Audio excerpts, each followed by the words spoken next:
Collective security can be understood as a security arrangement, political, regional, or global, in which each state in the system accepts that the security of one is the concern of all, and therefore commits to a collective response to threats to, and breaches to peace. Collective security is more ambitious than systems of alliance security or collective defense in that it seeks to encompass the totality of states within a region or indeed globally, and to address a wide range of possible threats. While collective security is an idea with a long history, its implementation in practice has proved problematic. Several prerequisites have to be met for it to have a chance of working. History. Early mentions equals. Collective security is one of the most promising approaches for peace and a valuable device for power management on an international scale. Cardinal Richelieu proposed a scheme for collective security in 1629, which was partially reflected in the 1648 Peace of Westphalia. In the 18th century many proposals were made for collective security arrangements, especially in Europe. The concept of a peaceful community of nations was outlined in 1795 in Immanuel Kant's Perpetual Peace, a philosophical sketch. Kant outlined the idea of a League of Nations that would control conflict and promote peace between states. However, he argues for the establishment of a peaceful world community not in the sense that there be a global government but in the hope that each state will declare itself as a free state that respects its citizens and welcomes foreign visitors as fellow rational beings. His key argument is that a union of free states would promote peaceful society worldwide, therefore, in his view, there can be a perpetual peace shaped by the international community rather than by a world government. According to the Ahmadiyya movement in Islam, collective security was prescribed by the teachings of the Quran. Addressing at Capitol Hill, Masroor Ahmad, the fifth caliph of the movement, explaining verse 9 of chapter 49 of the Quran, said, "The Quran teaches that when two nations are in dispute and this leads to war, then other governments should strongly counsel them towards dialogue and diplomacy so that they can come to an agreement and reconciliation on a basis of a negotiated settlement. If, however, one of the parties does not accept the terms of agreement and wages war, then other countries should unite together and stop that aggressor. When the aggressive nation is defeated and agrees to mutual negotiation, then all parties should work towards an agreement that leads to long-standing peace and reconciliation." Baha'u'llah, the founder of the Baha'i faith, prescribed collective security as a means to establish world peace in his writings during the 19th century. The time must come when the imperative necessity for the holding of a vast, an all-embracing assemblage of men will be universally realized.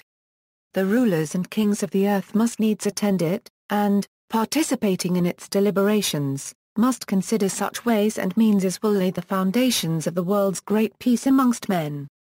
Such a peace demandeth that the great powers should resolve, for the sake of the tranquility of the peoples of the earth, to be fully reconciled among themselves. Should any king take up arms against another, all should unitedly arise and prevent him. If this be done, the nations of the world will no longer require any armaments, except for the purpose of preserving the security of their realms and of maintaining internal order within their territories. This will ensure the peace and composure of every people, government and nation.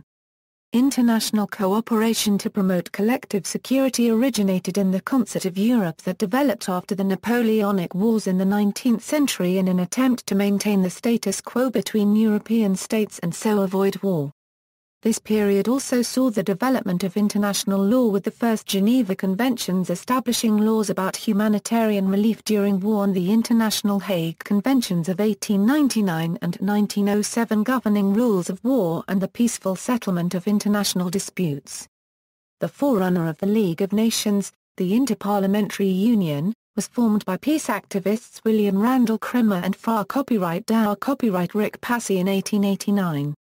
The organization was international in scope with a third of the members of parliament, in the 24 countries with parliaments, serving as members of the IPU by 1914.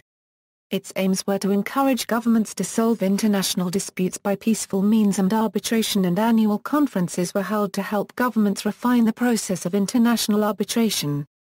The IPU's structure consisted of a council headed by a president which would later be reflected in the structure of the League.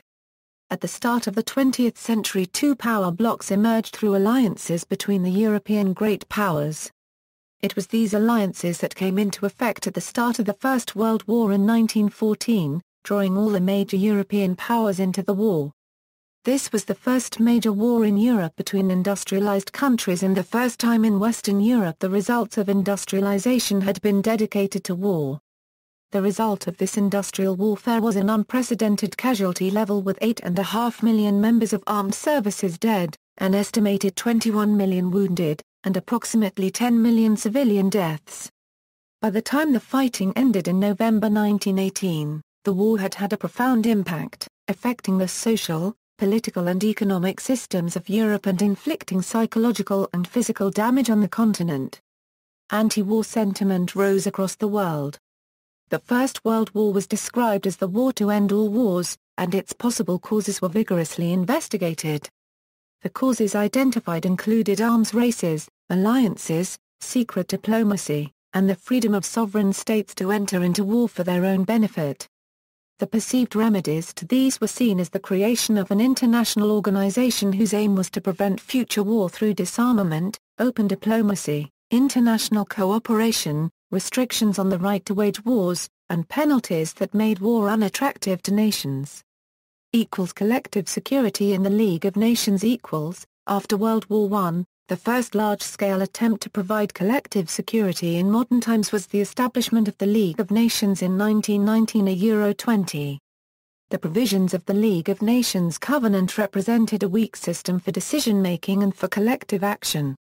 An example of the failure of the League of Nations collective security is the Manchurian Crisis, when Japan occupied part of China. After the invasion, members of the League passed a resolution calling for Japan to withdraw or face severe penalties. Given that every nation on the League of Nations Council had veto power, Japan promptly vetoed the resolution, severely limiting the ELN's ability to respond. After 1 year of deliberation, the League passed a resolution condemning the invasion without committing the League's members to any action against it. The Japanese replied by quitting the League. A similar process occurred in 1935, when Italy invaded Ethiopia. Sanctions were passed, but Italy would have vetoed any stronger resolution. Additionally, Britain and France sought to court Italy's government as a potential deterrent to Hitler, given that Mussolini was not yet in what would become the Axis alliance of World War II. Thus, neither enforced any serious sanctions against the Italian government. Additionally, in this case and with the Japanese invasion of Manchuria, the absence of the USA from the League of Nations deprived the ELN of another major power that could have used economic leverage against either of the aggressor states. Inaction by the League subjected it to criticisms that it was weak and concerned more with European issues, and did not deter Hitler from his plans to dominate Europe. The Ethiopian monarch Emperor Haile Selassie I continued to support collective security though, having assessed that impotence lay not in the principle but in its covenanter's commitment to honor its tenets. One active and articulate exponent of collective security during the immediate pre-war years was the Soviet Foreign Minister Maxim Litvinov. However, there are grounds for doubt about the depth of Soviet commitment to this principle, as well as that of Western powers. After the Munich Agreement in September 1938 and the passivity of outside powers in the face of German occupation of the remainder of Czechoslovakia in March 1939, it was shown that the Western powers were not prepared to engage in collective security against aggression by the Axis powers together with the Soviet Union. Soviet foreign policy was revised and Litvinov was replaced as foreign minister in early May 1939, in order to facilitate the negotiations that led to the Molotov-Ribbentrop Pact with Germany, signed by Litvinov's successor, Vyacheslav Molotov, on August 23 of that year. The war in Europe broke out a week later, with the invasion of Poland on September 1, 1939. Recent events. The 1945 United Nations Charter, although containing stronger provisions for decision-making and collective military action than those of the League of Nations Covenant, does not represent a complete system of collective security, but rather a balance between collective action on the one hand and continued operation of the state system on the other. Cited examples of the limitations of collective security include the Falklands War. When Argentina invaded the islands, which are overseas territories of the United Kingdom, many UN members stayed out of the issue, as it did not directly concern them. There was also a controversy about the United States' role in that conflict, due to their obligations as an Inter-American Treaty of Reciprocal Assistance member. However, many politicians who view the system as having faults also believe it remains a useful tool for keeping international peace. The role of the UN and collective security in general is evolving, given the rise of internal state conflicts. Since the end of WWII, there have been 111 military conflicts worldwide, but only 9 of these have involved 2 or more states going to war with one another. The remainder have either been internal civil wars or civil wars where other nations intervened in some manner. This means that collective security may have to evolve towards providing a means to ensure stability and a fair international resolution to those internal conflicts. Whether this will involve more powerful peacekeeping forces, or a larger role for the UN diplomatically, will likely be judged on a case-by-case basis. Theory: collective security can be understood as a security arrangement in which all states cooperate collectively to provide security for all by the actions of all against any states within the groups which might challenge the existing order by using force. This contrasts with self-help strategies of engaging in war for purely immediate national interest. While collective security is possible, several prerequisites have to be met for it to work. Sovereign nations eager to maintain the status quo, willingly cooperate, accepting a degree of vulnerability and in some cases of minor nations, also accede to the interests of the chief contributing nations organizing the collective security. Collective security is achieved by setting up an international cooperative organization, under the auspices of international law, and this gives rise to a form of international collective governance, albeit limited in scope and effectiveness.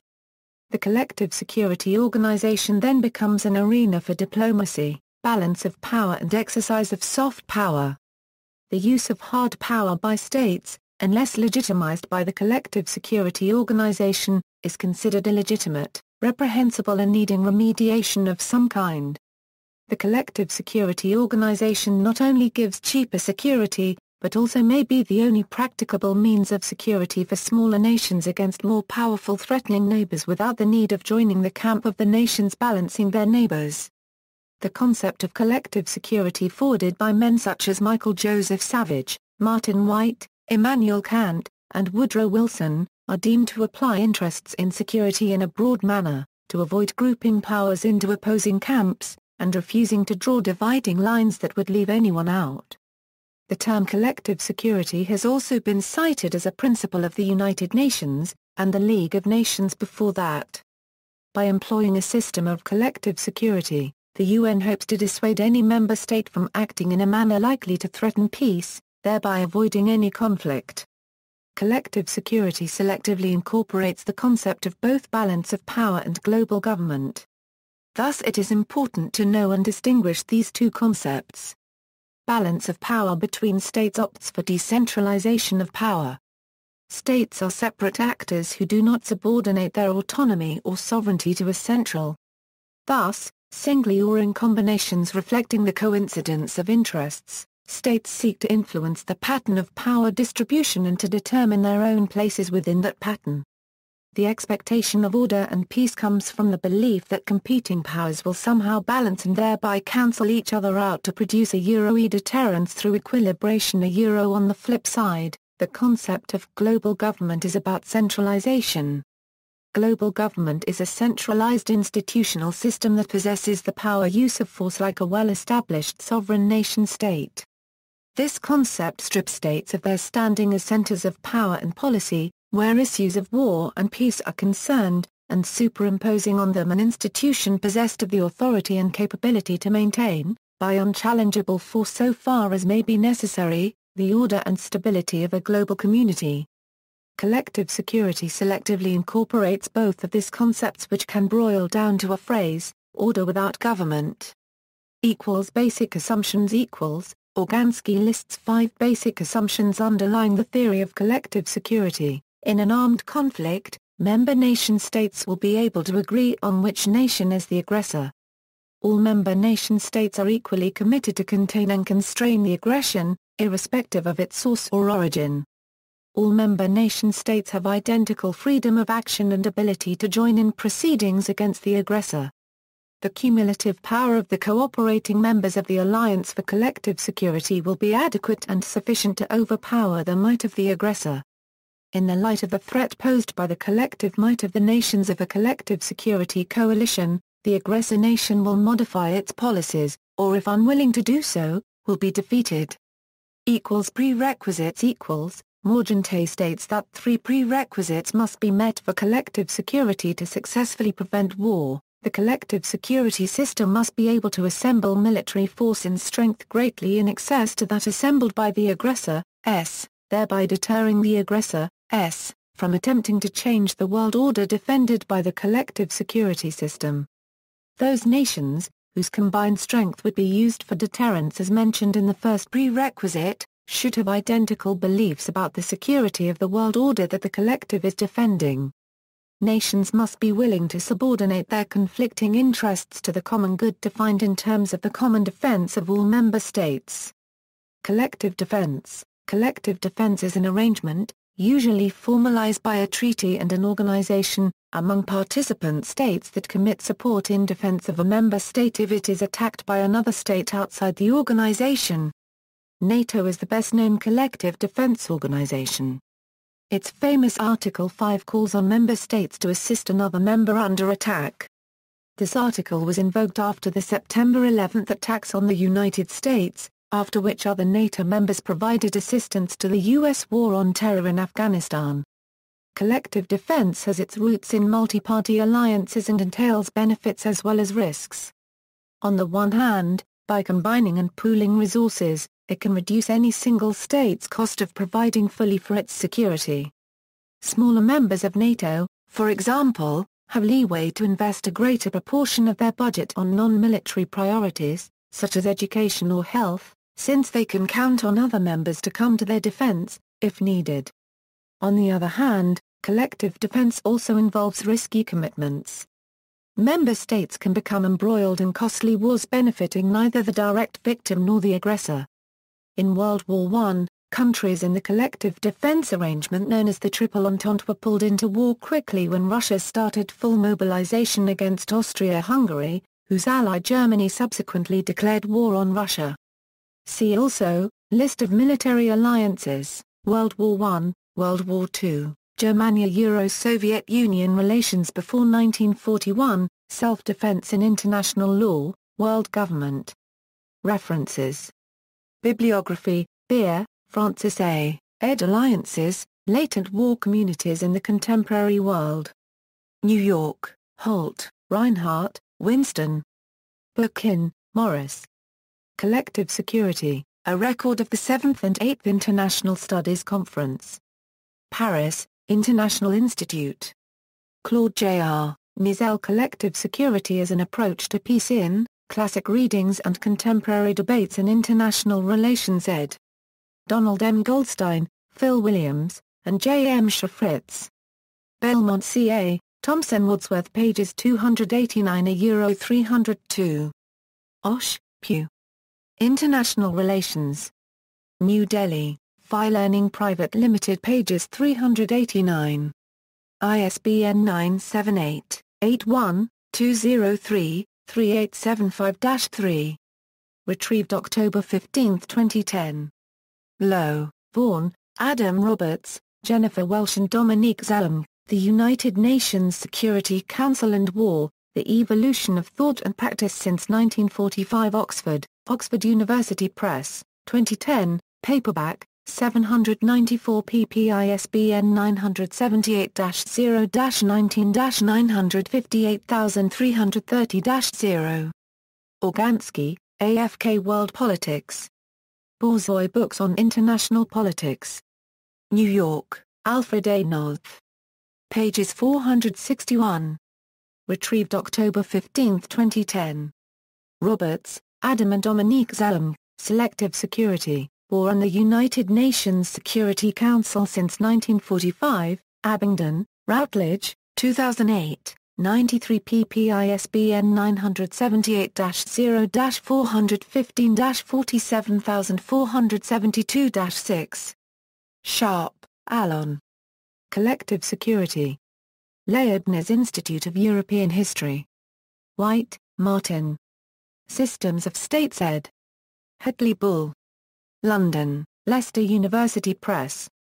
Pages 49. External links: DeWitt, Erica, Wood, Michael. Collective Security, Max Planck Encyclopedia of Public International Law, President Carter's Nobel Lecture.